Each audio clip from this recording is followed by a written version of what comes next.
মানুহৰ ওচৰত সদায় সাৱধানে থকা উচিত, কাৰণ আজিৰ বন্ধুজন কালিলৈ শত্ৰু হৈ যাব পাৰে।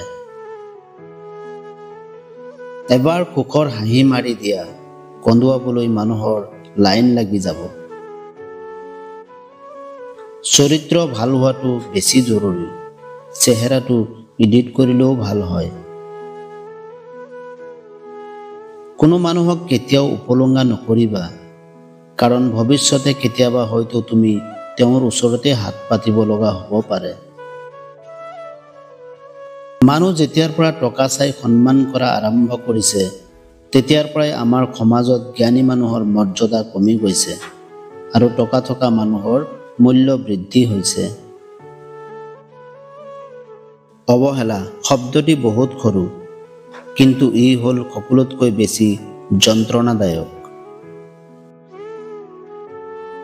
কষ্ট কৰি পোৱা সফলতাই মানুহক চৰিত্ৰৱান কৰি তোলে, আৰু নভবাকৈ হোৱা সফলতাই মানুহক অহংকাৰী কৰি তোলে।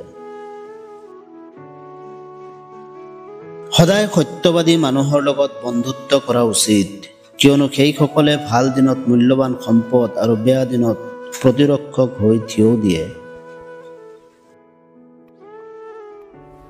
চৌদিশে বৃদ্ধি পাইছে অট্টালিকাৰ উচ্চতা, কিন্তু নিম্নগামী হৈছে সততা আৰু মানৱতা।